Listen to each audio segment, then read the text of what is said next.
तो बाबर आजम ने आज मीडिया से गुफ्तगू करते हुए 3-4 बातों पर ख़ास बात की है। सबसे पहले बाबर आजम ने अपने जो बैटिंग नंबर के हवाले से बात की कि मुझे कौन से नंबर पर खिलाना चाहिए। उन्होंने ये भी नाराज़गी का इज़हार किया, जबकि जो दूसरे नंबर पर उन्होंने बात की वो सीनियर प्लेयरों के हवाले से बात की कि कोई सीनियर प्लेयर थे वो बाबर आजम को कौन सा मशवरा दिया करते थे, जबकि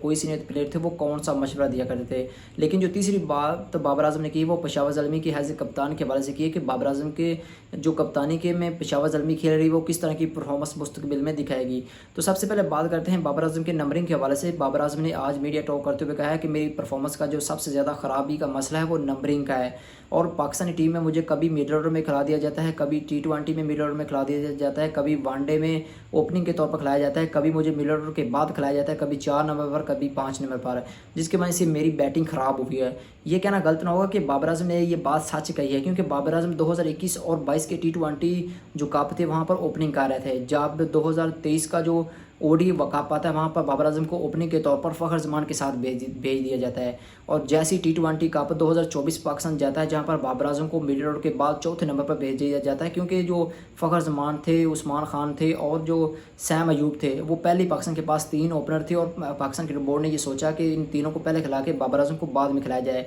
जिसमें भी बाबर आजम की जो बैटिंग थी वो काफ़ी ज़्यादा फ्लॉप होती हुई नजर आई। लेकिन चैंपियन ट्रॉफी जो थी उसमें बाबर आजम को फिर एक मरतबा वन डाउन खिला दिया गया, जिसकी वजह से जो बाबर आजम का नंबर था वो कभी स्टेबल नहीं हुआ, जिसकी वजह से बाबर आजम की परफॉर्मेंस है ख़राब होती हुई नजर आई, जिसका इज़हार आज बाबर आजम ने खुद कर दिया कि पाकिस्तान क्रिकेट बोर्ड को चाहिए कि मुझे किसी एक नंबर पर खिलाया जाए, चाहे वो ओपनिंग के तौर पर खिलाया जाए या फिर वो मिडल ऑर्डर में खिलाया जाए या फिर वो नंबर 4 पर खिलाया जाए, और मेरे एक नंबर को स्टेबल किया जाए ताकि मैं बेहतर परफॉर्मेंस दिखा सकूं। लेकिन बाबर आजम ने जो दूसरी बात की है वो सीनियर प्लेयरों के हवाले से है कि मैं कौन से प्लेयरों पर अनसार करूं, क्योंकि सब जो प्लेयर हैं वो मेरे ऊपर तनकीद करते हुए नजर आते हैं। हर प्लेयर मुझे एक ऐसा मशवरा देता है जिसको मैं कभी एक्सेप्ट नहीं कर सकता, और हाल ही में जो मोहम्मद यूसुफ थे, इंजमामुल हक और अजहर खान, ख़ास तौर पर उनका कहना था कि जो बाबर आजम है वो काफ़ी ज़्यादा ईगो दिखाता है। इसका इज़हार कामरान अकमल ने भी अपने एक व्लॉग में कहा था कि बाबर आजम का जो मसला है वो ईगो का मसला है, और बाबर आजम हमेशा ईगो दिखाते हुए नजर आते हैं, जिसकी वजह से बाबर आजम किसी भी सीनियर प्लेयर के पास नहीं जाते और अपनी खामियां दूर करने के लिए किसी सीनियर प्लेयर को कॉन्टैक्ट नहीं भी करते और ना ही किसी को मैसेज करते हैं, जिसकी वजह से बाबर आजम हमेशा फ्लॉप होते हुए दिखाई देते हैं।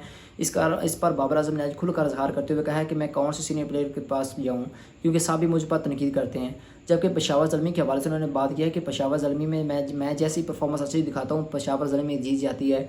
और जैसी मैं ख़राब परफॉर्मेंस दिखाता हूँ तो पेशावर ज़ल्मी हार जाती है। और इसका एक ये भी सवाल है कि बाबर आजम हमेशा की तरह एक बेहतर परफॉर्मेंस दिखाते हुए नजर आते थे, हर मैच में एक अलग लेवल की क्रिकेट खेलते हुए नजर आते थे, जिसकी वजह से बाबर आजम ने तमाम तार जो मैच थे उन्होंने बेहतर परफॉर्मेंस दिखाई, और आज पेशावर ज़ल्मी थोड़े से पॉइंट टेबल पर स्टेबल रह चुकी है, मगर जो